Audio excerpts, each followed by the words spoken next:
Buenos días, este es nuestro tradicional vídeo semanal con las 4 claves de la semana que ahora termina. Una semana que ha terminado como el rosario de la aurora. Y si no, vean en el repaso que vamos a dar como siempre de lo que pasó ayer a las 10 de la noche cuando cerró Estados Unidos. Los futuros europeos mal. Futuro del CAC cerraba con 1,09% de caída, el del DAX 1,01%, el del Eurostoxx menos 1,07%. El del IBEX, que había pasado toda la semana pues sacando pecho como el mejor, fue el peor, menos 1,34. También bien es cierto que cerró, como saben, a las 8. En las divisas, el dólar se revalorizó contra todo. Aquí tiene más 0,25% contra el yen, la libra perdió 0,28%, el euro perdió 0,30%. Ojo a la dura jornada que tuvieron los bonos. Siempre que hay duras jornadas en los bonos, pues todos nos preguntamos, ¿se estará pinchando ya la burbuja? Porque la burbuja está ahí, ya saben que es una burbuja, yo diría que es la más grande de la historia financiera. Lo de los .com era una merienda de Boy Scouts, haciéndose daditos de esos en el fuego comparado con esto. Bueno, de momento es lo que hay. Fíjense el boom, menos 1,15%, perdón, menos 115 puntos. Y el bono alemán a 30 años, atención al tortazo de menos 432 puntos. Ahí es nada, vean el gráfico. Este bono, al ser a 30 años, pues es mucho más volátil que el Bund a 10, pero el batacazo es monumental. Ha caído desde el día 8, en 2 jornadas, desde los 194 hasta 185. Casi nada. Y además rompiendo un rango lateral muy duro que dio en agosto, aquí lo tienen, y está rompiendo por debajo. Bueno, ya veremos. Pero el pinchazo de la burbuja de bonos, el día que llegue puede ser bastante duro. La deuda periférica fue una jornada también muy mala. La deuda periférica tuvo el peor día desde que tuvimos las convulsiones del Brexit y cayó con mucha fuerza. No solo fueron los bonos de Europa Central, como podrían ser los alemanes.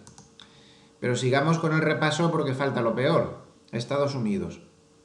Ojo, porque tras muchísimos días de mini rango, mini sesiones, ya decíamos que eso era alucinante, al final por algún lado tenía que romper y ha roto por debajo y con muchas ganas. Menos 2,60% el futuro del Standard & Poor's, menos 2,33% mini Dow Jones, menos 2,64% el Nasdaq. Unas caídas muy severas, hacía mucho tiempo que no se veía esto y luego lo veremos, pero la ruptura pues es un poquito complicada. Vamos con las claves de la semana. En primer lugar, el BCE está muy claro que las palabras de Draghi pusieron la guinda a lo que iba a venir después, o más bien el aperitivo, mejor dicho, a lo que iba a venir después. Aquí habló Draghi y no gustó lo que dijo. Sinceramente, no sé qué quería el mercado que dijera Draghi. Draghi se limitó a decir pues que de momento hay que esperar, que hay muchas medidas encima de la mesa, las compras de activos en la QE pues son tremendas, demasiado tremendas me parece a mí, porque están creando esa burbuja que comentábamos antes de muy graves dimensiones, y que estaba estudiando pues medidas para dar mayor fluidez a las compras. Con eso se refiere a que no hay deuda pública ya que comprar prácticamente, casi el 60% de la deuda alemana, con esa locura de subida que hemos tenido. Solo desde aquí este gráfico de 30 minutos tendría que echarlo más atrás, pero fíjense lo que ha subido solo desde el mes de junio, es que es una barbaridad. Bueno, pues él dijo que hay problemas para comprar deuda, el 60% de la deuda alemana, como decía, pues está fuera de los requisitos del Banco Central Europeo y que ellos estaban viendo algunos mecanismos pues para ver la posibilidad de que sea más fluida la compra. El caso es que lo que menos gustó al mercado, un mercado yonki, un mercado que necesita más dosis de droga cada vez, ya tiene el efecto tolerancia, es poca droga, necesita mucha más, se desplomó porque, bueno, luego lo recuperó, pero hubo momentos de desplome, se desplomó porque Draghi dijo que no se había considerado siquiera la posibilidad de una extensión de la QE. Y por eso saca el mercado. Bueno, entonces, ¿qué tenemos que hacer? Cada vez que aparezca Draghi, tiene que subir hasta el infinito y más allá, hasta que recompre hasta los boletos de la tómbola de Navidad, esos que te dan un peluche si te toca. Ya no sé qué quiere el mercado. Si ese es el requisito para que el mercado suba, pues lo tenemos mal. Lo tenemos mal y deberíamos empezarnos a preocupar, porque yo no creo que Draghi hiciera nada malo. Al revés, si está haciendo algo malo es comprar demasiada deuda. Y el mercado quiere más y más y más y más y más. Bueno, pues esta fue una de las claves de la semana. La clave número 2 es evidente que es el desmadre que tiene la Reserva Federal. Yo cuando era crío, pues había un espectáculo cómico taurino que se llamaba El empastre del bombero torero. Pues Yellen ha montado algo así en la Reserva Federal, tras unos mandatos de gente que lo hizo pues bastante bien en cuanto a la comunicación con los mercados. No voy a entrar en otras cuestiones de la política económica, como fueron Greenspan o Bernanke. Pues ha llegado esta persona que no consigue terminar de pagar la novatada. Ya lleva bastante tiempo, pero no controla la situación, no sabe cómo transmitir a los mercados están completamente desconcertados, y más que ella es el grupito de presidentes de la Reserva Federal que la rodean. Lo de esta gente es alucinante, cada uno dice una cosa, se pasan el día dando conferencias, cada día cuando menos te lo esperas tienes una declaración. Todos estos bandazos que vemos aquí del euro ya prácticamente corresponden a declaraciones de esta serie de personajes. Y bueno, y el caso es que tras una semana o unos días donde hemos tenido datos macro realmente malísimos, a mí me dejó hondamente, profundamente preocupado el dato de ISM de servicios. Es que es un dato al nivel del 2010. Del 2010, atención, del 2010. No había estado nunca tan mal como el 2010. Y la peor bajada mensual desde que cayó Lehman, en el 2008. Y no podemos decir que los servicios sea cuestión baladí porque es el 20% de la economía de Estados Unidos. Perdón, el 80% de la economía de Estados Unidos. Pero es que el 20% de la economía de Estados Unidos, que es manufacturas, pues está mucho peor aún. Los datos no sé, en general, los datos industriales no están saliendo bien, y el ISM de manufacturas también salió realmente muy preocupante. No hay por dónde cogerlo. Sin embargo, la Reserva Federal le parece que la economía está hasta sobrecalentada. Ayer, una de las razones que citan todas las crónicas de este batacazo que vemos aquí, fíjense que vela, no se veía esto desde el mes de junio, una vela de esas proporciones, claro, y menos, después del rango lateral este tan grande y tan pequeñito que hemos tenido. Pues una de las razones fue que otro miembro de la Reserva Federal dijo que la economía americana estaba sobrecalentada. Pero bueno, por favor, pero es que esta gente no ve los datos, están en una burbuja viviendo con sus cochazos y sus hoteles de lujo, no sé, ya es preocupante. Lo de la clase política mundial es muy preocupante a nivel actual. Lo de la española vamos a dejarlo estar, porque ¿para qué? Pero, ¿qué pasa aquí? Claro, el mercado está desconcertado por completo, no entiende cómo varios personajes de estos de presidentes de la Reserva Federal les están bombardeando con el mensaje: vamos a subir tipos porque la economía americana está muy bien. Y ves los datos diarios y lo que está es muy mal. Nadie entiende nada. El mercado no descuenta subidas de tipos de interés en septiembre, pero ayer se hace ese tipo de declaraciones. Economía sobrecalentada, vuelvo a repetir. La verdad es que me tuve que leer las declaraciones varias veces.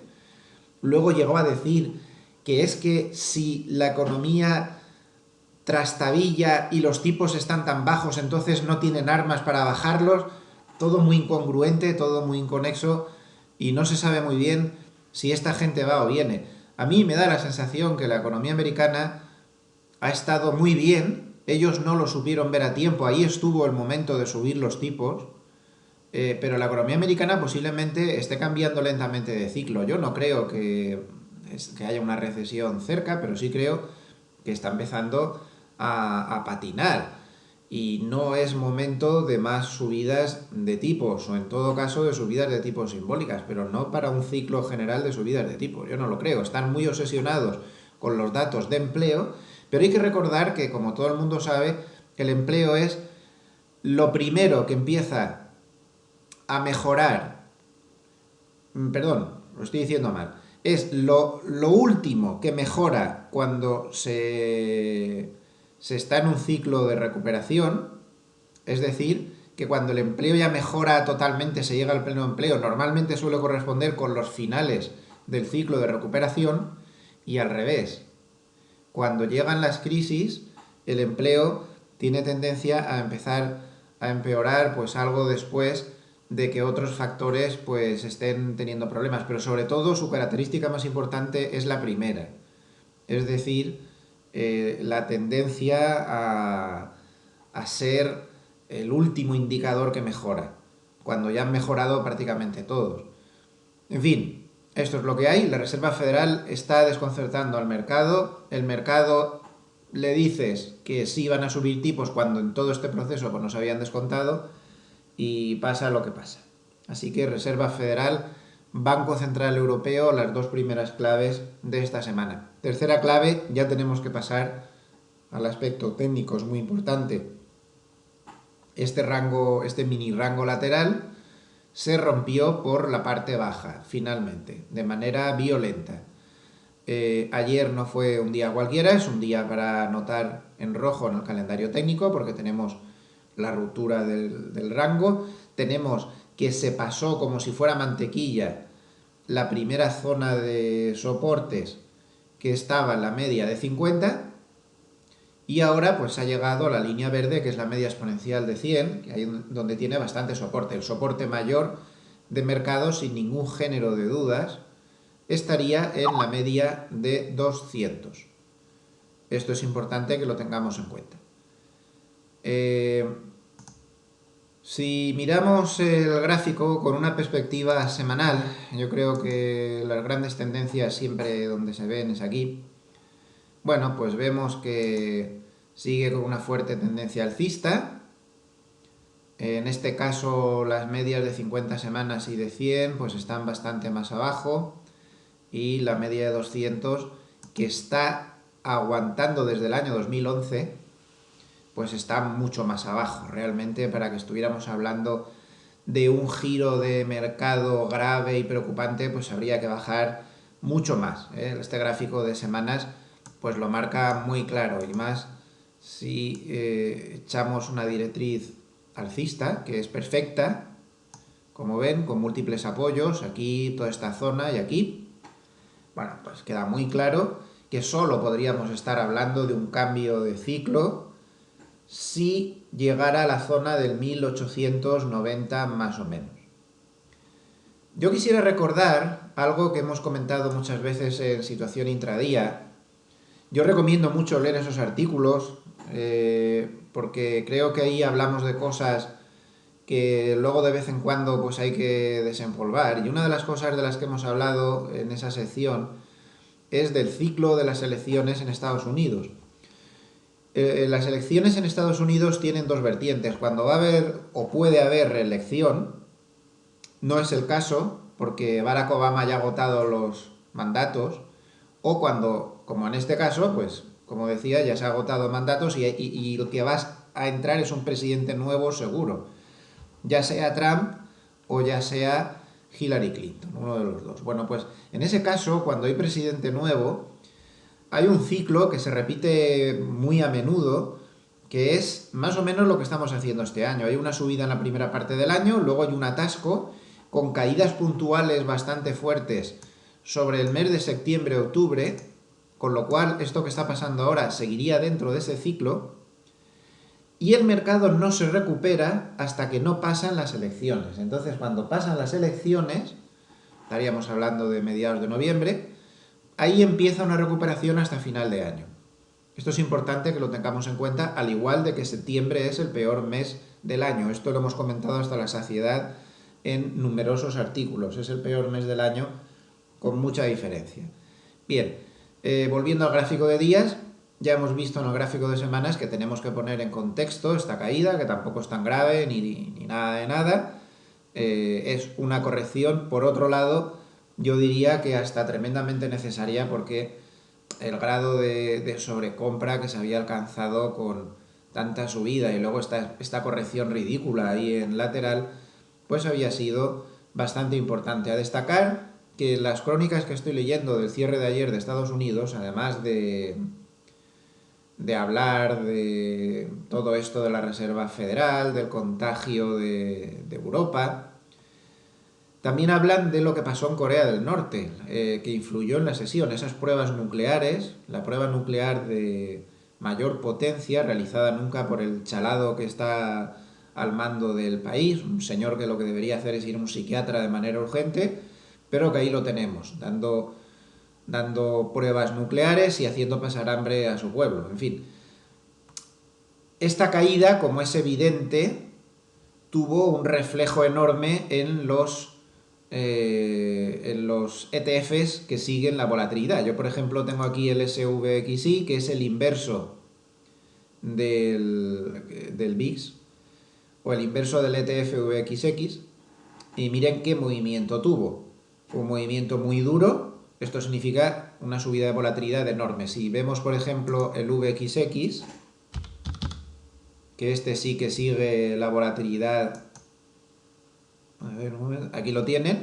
Bueno, pues vemos que el VXX, que llevaba una racha, la media de 200, esto es un gráfico de 30 minutos, la media de 200 es la línea amarilla, como ven, pues llevaba mucho tiempo, como es su norma habitual, cayendo, por debajo de la media de 200, algún escape puntual, pero ayer, aquí lo vemos, rompió con mucha fuerza la media de 200 al alza. Y es que el VIX pues tuvo una subida realmente muy fuerte. El VIX tuvo una subida que le llevó a niveles pues no vistos desde junio, como pasa también con su réplica en ETF, que es el VXX. Aquí lo tenemos. El VXX está al nivel mayor desde primeros de agosto. El VXX, recuerdo que es un ETF, para ser exactos es un ETN, que es un ETF pero que no compra los activos como hacen los ETFs, sino que los replica virtualmente. Pero bueno, con lo que nos tenemos que quedar es con la gran subida de la volatilidad que ha hecho cambiar de posición, de dirección al VIX y a los ETFs que le replican. Sigamos, y la cuarta clave de la semana para mí, y muy importante, y me sorprende que se le ha dado muy poca importancia en los medios, sobre todo los españoles, y lo he visto bastante comentado en los medios europeos, es que el Eurostoxx 50 y también el Stoxx 600, que es un índice muy seguido por las manos fuertes, pues había llegado a grandes resistencias. Aquí tienen el gráfico del Eurostoxx 50. Esta zona de resistencias pues ha sido atacada desde el mes de enero pues en 7 ocasiones. No era un nivel nada fácil y no es nada raro, ni nada normal, ni nada de momento preocupante, técnicamente hablando, el que le haya salido un papelón de mucho cuidado a su altura. Lo ha intentado, en primer intento, después de 3 meses sin acercarse, pues era francamente difícil, no lo ha conseguido, pero de momento en la caída, bueno, no ha perdido la media de 200, que es este nivel que tenemos aquí, más o menos en los 3.000 puntos, un poquito por debajo.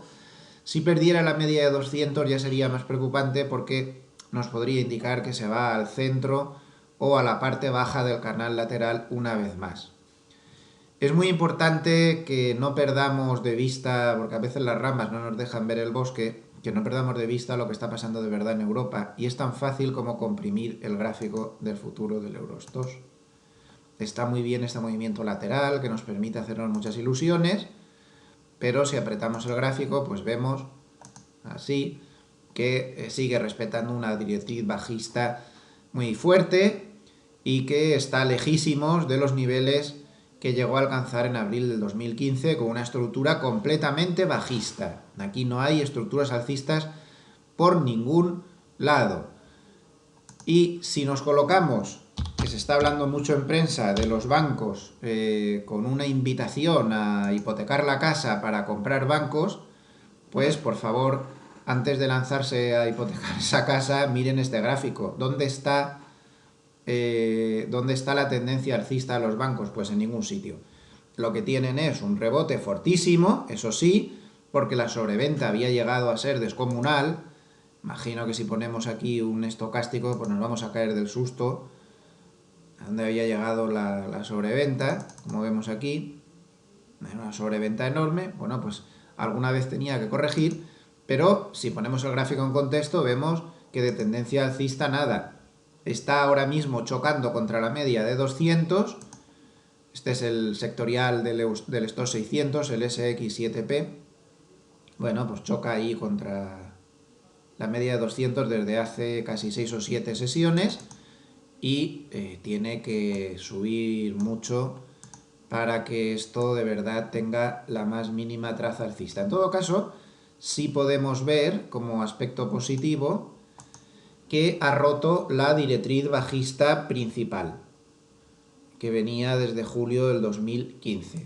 Si echamos unos retrocesos de Fibonacci, aquí los tenemos, pues vemos que simplemente para llegar a un 38.2 ha caído tanto que solo para llegar a un 38.2% aún podría llegar a subir el índice hasta 160, donde a su vez vuelve a tener fuertes resistencias de nuevo. Si pasara esta media de 200, podría llegar hasta 160 tranquilamente, donde tiene resistencia, y debemos fijarnos en la directriz alcista, y si la pierde ya debemos ser prudentes. ¿Por qué me estoy fijando especialmente en el sector de bancos? Bueno, pues porque en estos tiempos donde suenan tambores de subidas de tipos, este sectorial es el único que se salva. De ahí que el IBEX, pues hasta la sesión final, y lo tenemos, pues había tenido una semana mucho mejor que los demás, menos en esta sesión final que se ha estropeado un poco la fiesta. El sectorial bancario, pues como ven, aguantó el tipo bastante bien. Este es el gráfico más corto de 30 minutos, tiene una resistencia en la zona 150, y la tienen.